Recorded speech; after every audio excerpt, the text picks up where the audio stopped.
I could only watch in stunned silence as she tumbled down the stairs with incredible force. It was so sudden that I couldn't even raise my voice. My mother, with feigned innocence, spoke to me. "Oh, I'm getting old. Slipped on the stairs. Whoops. But oh dear, falling down like that, the baby's gone for sure. Well, that's what you get for talking to me like that. Divine punishment, perhaps. Oh boy. I wish that daughter-in-law would just go away with the baby. Bye-bye with the baby," she said, waving her hand lightly. Does this woman even realize what she's done? Because she just pushed down. My name is Ethan. I'm a 28-year-old real estate salesman. There was a time when people said that real estate wouldn't sell in a declining population, but the rich, seeing it as an investment, kept pouring money into luxury condos, so the market is still booming. And I deal exclusively in luxury high-rises and million-dollar properties, doing quite well. Thanks to shared hobbies, my relationship with my wife, Laura, whom I married last year, is great. Good income, no family issues, like a picture-perfect happy life. You'd think someone might warn me that one day my life could come crashing down. And indeed, something like that happened quite recently. All because of my mother, or as Laura would say, my mother-in-law. My mother left when I was little, around the time I was 5, and my parents were just 22. She was quite the beauty, always surrounded by admiring men. She was always the center of attention among men, and that became her normal life. Amidst this, my father was the one who won her over. He proposed passionately multiple times until she finally gave in. For my dad, it must have been the pinnacle of happiness. Marrying a woman everyone envied. They were supposed to build a happy home together, but it didn't work out. My mom couldn't stand the modest life with my dad. Maybe it was inevitable. She was used to having men at her beck and call, getting whatever she wanted. But after marriage, she was stuck at home with chores and child care. So, it might have been natural for her to take the household money and run off with some stranger.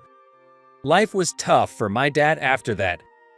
Left alone without money, and with a young me to raise, he still managed to get me through college. I can't thank him enough for that. So, after graduating, I immediately got a job and worked like mad. I wanted to repay him, to give him an easier life. My hard work paid off quickly at the real estate firm I joined, even breaking the company's annual sales records. But just when I thought I could finally give back to him, he left this world. What a tragic life he led. I resented my mom for leaving back then, but at the same time, I wanted to see her, my only remaining parent. Even though we were legally strangers now. Years later, after I married my wife, Laura, my mom showed up. By then, I was a well-known salesman in the industry. I guess I got my looks from my beautiful mom, and I was often featured in real estate segments on TV and magazines. She must have seen me in one of those, and realized her son she abandoned was now doing well. So, she decided to come see me. "I've missed you. What was your name again? Ken, right? You've grown into a fine man." That was her first sentence when we met. I couldn't believe she'd forgotten her own son's name.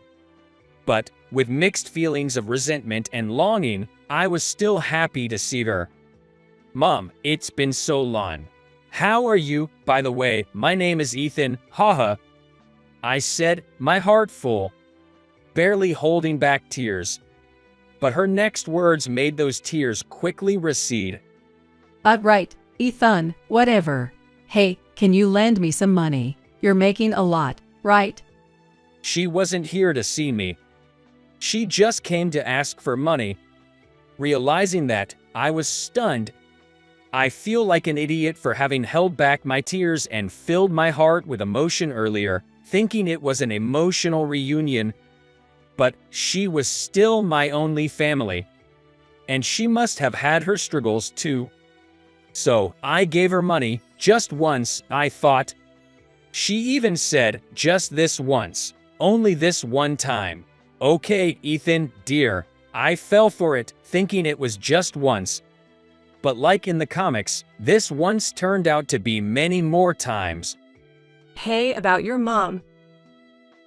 Finally, it had come to this. That's what I thought.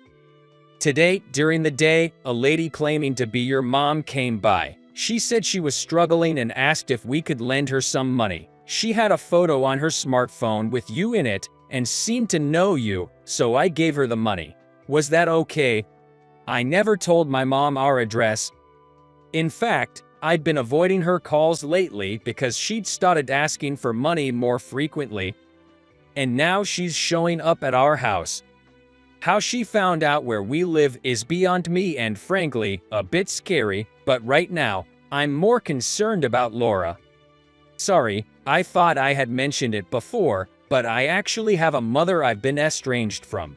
She left when I was little for another man. To be honest, I don't really think of her as a mother, and lately, she's been coming around asking for money. I'm trying to keep my distance, even though she's my mom. I'm really sorry for not telling you. Laura forgave me immediately. She knew about my mom, so she understood the situation. As an apology, how about getting us tickets to the next wrestling match? She cheekily suggested that. Laura and I share a passion for wrestling. In fact, we met at a wrestling event. So, whenever I have something to apologize for, Laura quickly suggests making up for it with wrestling. I get it, it's a tough situation. But I'd really like to meet your mom properly and celebrate the baby. Laura said, touching her belly.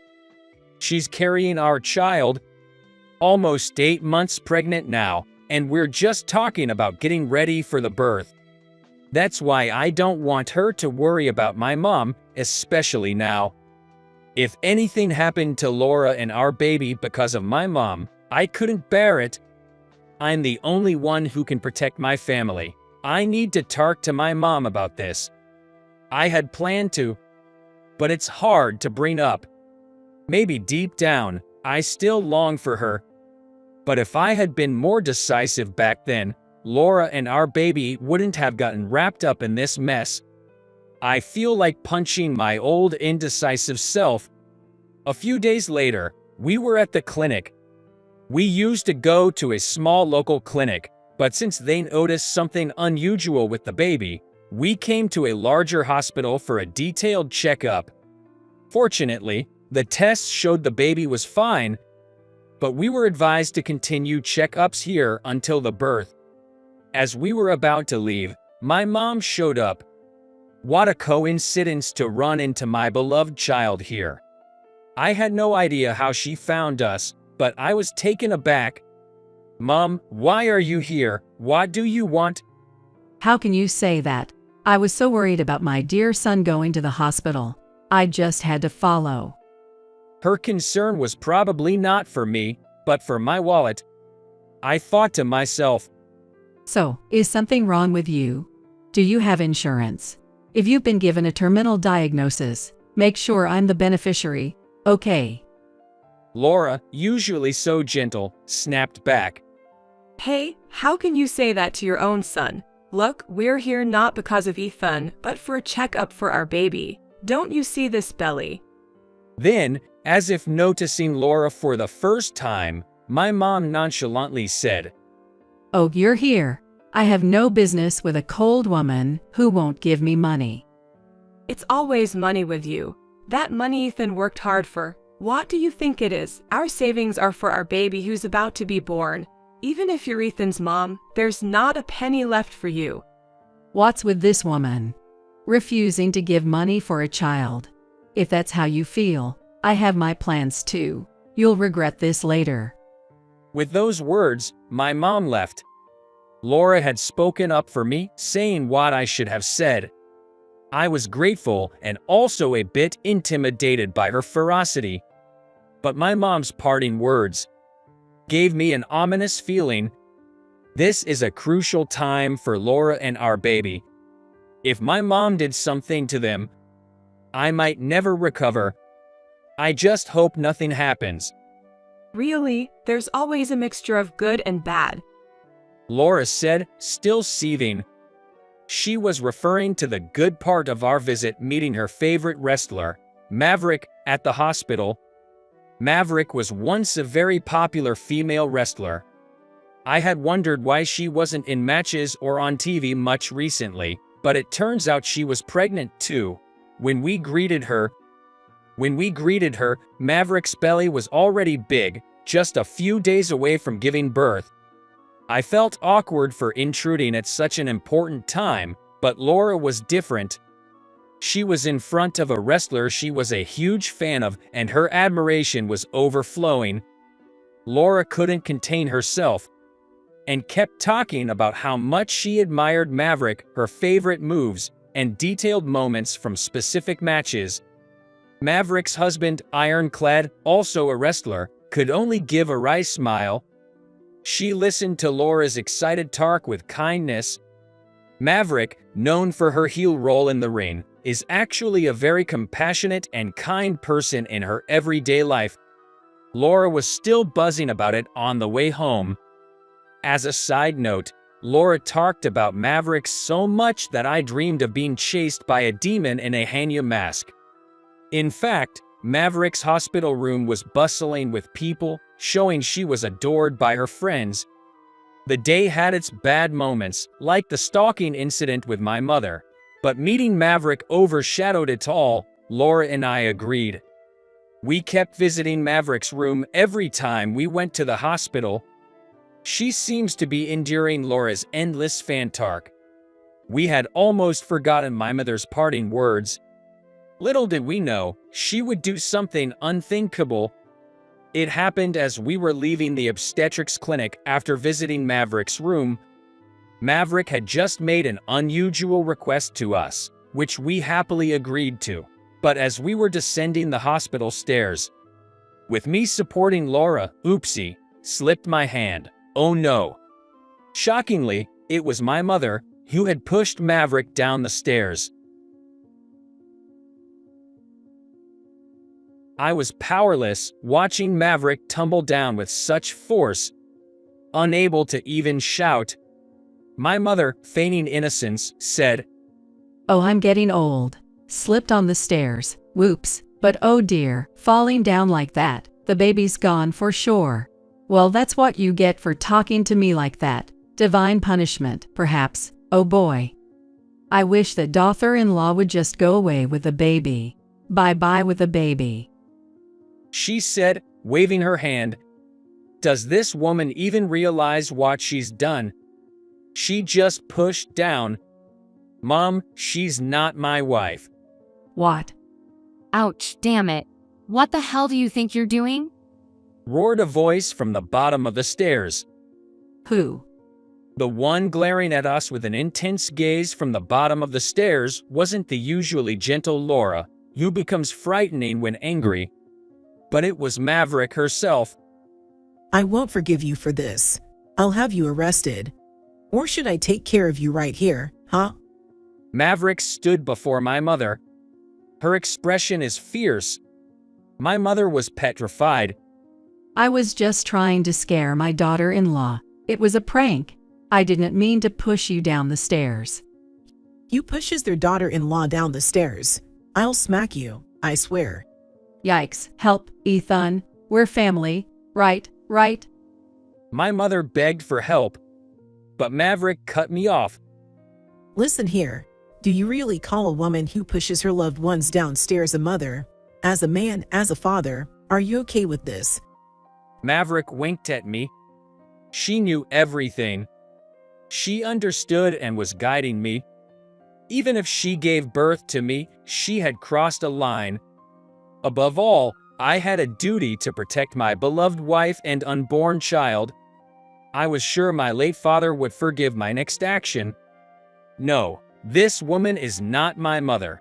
We're not even related by registry. She's a complete stranger." Maverick burst out laughing. I thought how charming she can be when she's smiling. Arrest her. She's caught red-handed. Get her to the police. Suddenly, the people around us sprang into action. All familiar faces. Maverick and Ironclad's assistants. They knew all along. I was in awe of Maverick. A few days later, the tabloids were abuzz. Popular wrestler Maverick pushed downstairs by fan. After my mother was handed over to the police by the assistants, journalists from tabloids and TV shows swarmed in.